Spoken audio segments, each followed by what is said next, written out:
Sanchez, Jeff Bezos' fiance, has never publicly acknowledged, confirmed, or denied getting plastic surgery or fillers. It's undeniable that she has gotten an insane amount of work done to her face and body.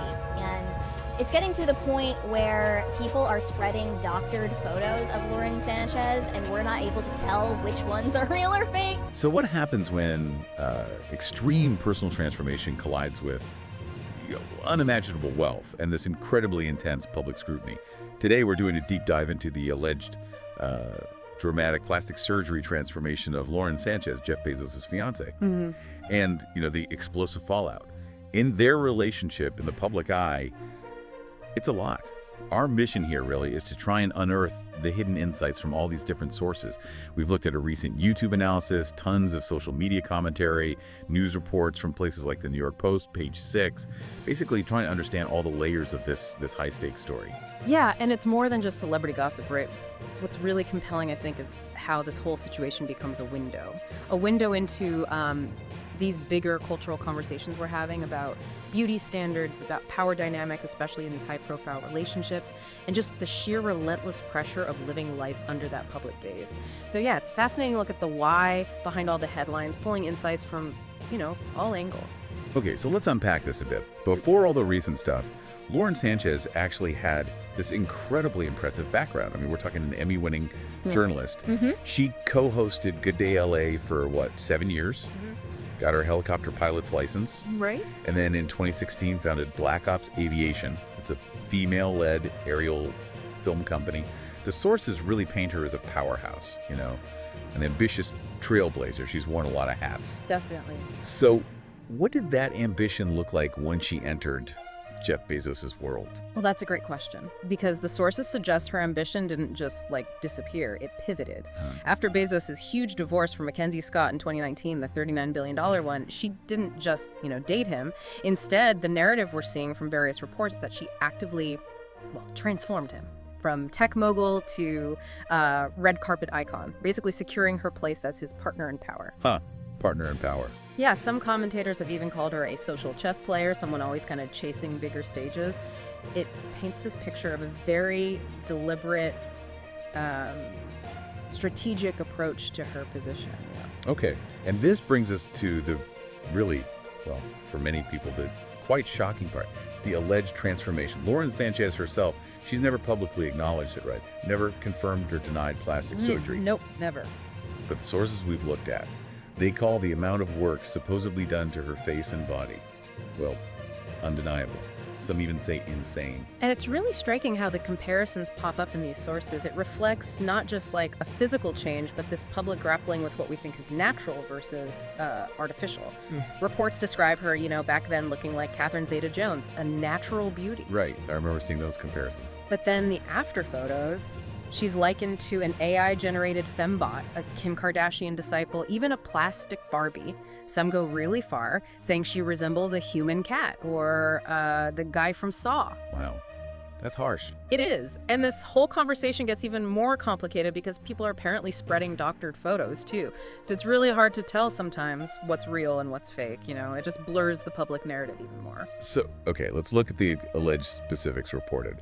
We're talking enormous lips, a teeny tiny nose, huge overdone filler cheeks, breasts are out to here, and a face that's described as pulled and prodded. I mean, when you list it like that, what do these kinds of extreme transformations imply, especially about the pressures someone maybe at her level might face? It's a heavy question. Now let's shift to the wedding, because that's where a lot of this really came into public view. Sources say it's set for June 27, 2025 in Venice, Italy.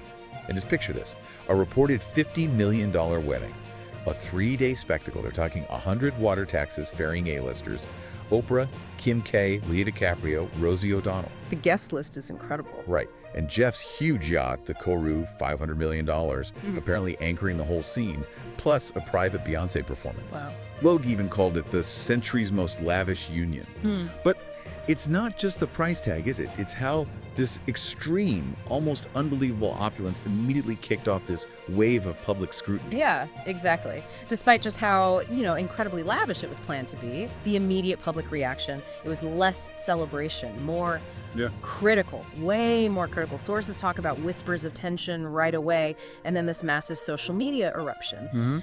Comments went from just subtle shade to sharper critiques, like someone saying it had gray carpet, Amazon warehouse vibes. Yeah. You know, pointing to this kind of perceived corporate coldness instead of romance. Warehouse vibes. Ouch. Yeah, and one podcast we looked at even called it a clout-chasing circus, said guests were reportedly leaking details like lukewarm caviar. Oh. Yep. And Lauren's $25,000 centerpieces, apparently looking like a Pinterest fail, it just highlights this huge disconnect between the spectacle they planned and, well, public goodwill. It didn't land well. And Rosie O'Donnell added to that public commentary, didn't she, calling the whole thing gross excess. She did. And openly questioning Oprah's friendship with Bezos, especially given the allegations about how he treats employees. It really put a spotlight on the broader implications of displaying that kind of wealth. Definitely. It amplified that conversation. So, okay, all this public commentary swirling around the wedding. You have to wonder how this drama played out behind closed doors, right? And that takes us to what sources are calling the bombshell private dinner. Reports describe this dinner at Jeff Bezos' Seattle estate. Lauren apparently unveiled her new look there. And Jeff's alleged reaction, according to these sources, incredibly harsh. They report he froze and then said, and this is a direct quote from the reports, "You look like a plastic piece of shite." Wow. Adding, "I wanted a queen, not a wax figure." Sources claim his voice was icy, the room just fell silent, and that his reaction wasn't just disappointment, it was disgust. That specific word was used. Disgust. That's incredibly strong language. It really is, and it highlights the intense emotional fallout, apparently. And this really connects to a bigger theme here. Jeff's perspective, as it's presented in these reports, suggests he felt completely blindsided, maybe even mocked. Insiders apparently stated he hadn't signed off on the surgery, didn't even know the full extent of it. It's portrayed like Jeff saw Lauren's transformation as a liability, a PR disaster even. A liability. Yeah, something that dented his image. And in his world, his image is, well, it's his currency, right?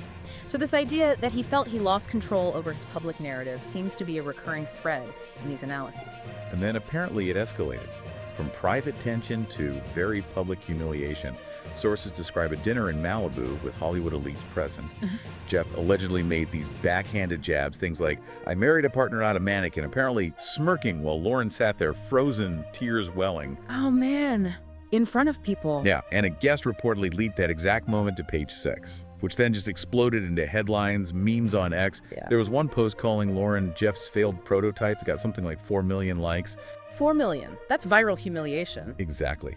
And Rosie O'Donnell, again, publicly commented on this latest development too. And what's really telling, perhaps, is Jeff's subsequent silence, as the sources describe it. It seems to have just fueled the fire.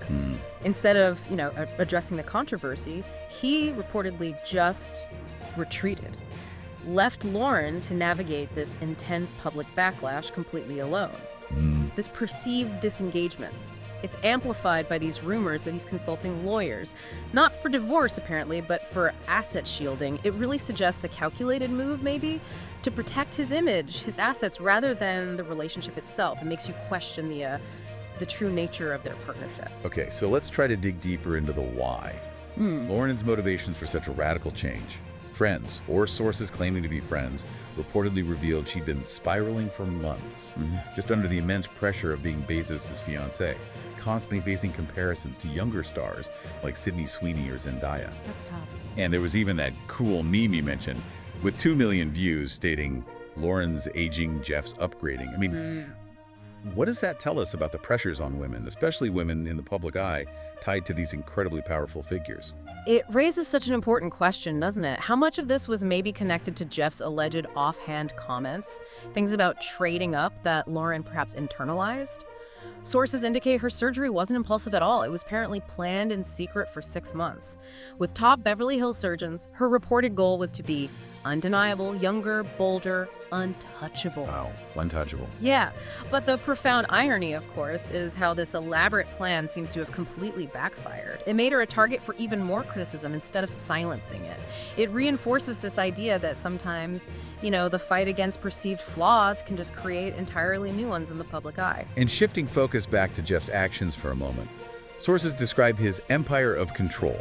how his estate reportedly turned into a kind of war room after that Gala fallout. PR teams, lawyers, crisis managers on speed dial. Right. It suggests a very calculated response, doesn't it? Not just like personal anger. Absolutely. And this whole saga, it's truly ignited a significant cultural debate. You see it so clearly on social media. There's a split. Some called Lauren a victim of billionaire standards, while others labeled her a vain gold digger. There was that viral thread you mentioned, 6 million views dissecting her before and after photos, captioned, "From Zeta Jones to Kardashian clone." Yeah, I saw that one. What's really illuminated here, I think, are the broader societal implications. How plastic surgery, which was maybe once just a Hollywood norm, now sparks this intense debate. And it highlights that unsettling paradox. Women are punished for aging, then punished for fighting it. It really reflects our evolving and often quite contradictory views on beauty and authenticity, doesn't it? It really does. So how has Lauren responded to all this crisis? Sources say she doesn't crumble, she fights. She's described as being in crisis mode, yes, but not defeated. Reportedly working with top strategists at a Beverly Hills PR firm, leaking empowerment stories, even posting a subtle selfie on Instagram captioned, "Owning my choices." It sounds like a very deliberate counter-narrative. Those are definitely strategic moves, quite noteworthy. We're seeing announcements for like a Black Ops Aviation docu-series, Right. a STEM scholarship fund she's backing, and even a Vogue tell-all is apparently in the works. It all signals she's absolutely not hiding. She's actively trying to shape her own narrative here. And if you connect this to the bigger picture, there are also those whispers of a prenup clause, reportedly tying her wealth to some extent to Jeff's approval, which suggests she's fighting for much more than just her image here. Right. She could be fighting for her empire. The stakes, it seems, are incredibly high for her personally and financially. So what's the current state of their relationship then? Where do things stand now? Sources describe their love story as being basically on life support. Public appearances, non-existent. No more yacht selfies, apparently. Jeff has reportedly retreated to Blue Origin. He's avoiding Lauren in the press. Laying low. Totally. Meanwhile, Lauren has been spotted with lawyers reportedly exploring legal protections. It really sounds like they're operating in completely separate spheres now. Yeah, it does. And the public verdict, at least on social media, seems pretty definitive. Calling Jeff a cold king and Lauren a fallen queen. This whole saga just prompts these huge questions, the ones raised by the sources themselves. Was this really about the surgery, or was it about control? And looking forward, will Lauren rise from this, or will Jeff's empire ultimately bury her? What the sources make abundantly clear, though, is this. What started as a billionaire romance, well, it's now looking like a billionaire war. Well, this story really does have so many intricate layers, doesn't it? I mean, from deeply personal decisions about appearance to intense public perception, and then these powerful, almost unseen dynamics of an elite relationship. It is a lot to unpack. It really is. And I think this deep dive into the Lauren Sanchez and Jeff Bezos saga, it really highlights how personal choices, societal pressures, and that unyielding glare of public scrutiny can just converge, to create this powerful real-world drama. It definitely prompts us to reflect on our own views. Yeah. Views on beauty, on power, on vulnerability, especially in this digital age. And maybe question the cost, right? The cost of maintaining an image in a world where literally everything seems to be scrutinized. So for you listening, what stands out most about this story? What elements resonated? Maybe what questions does it raise for you about the world we live in today?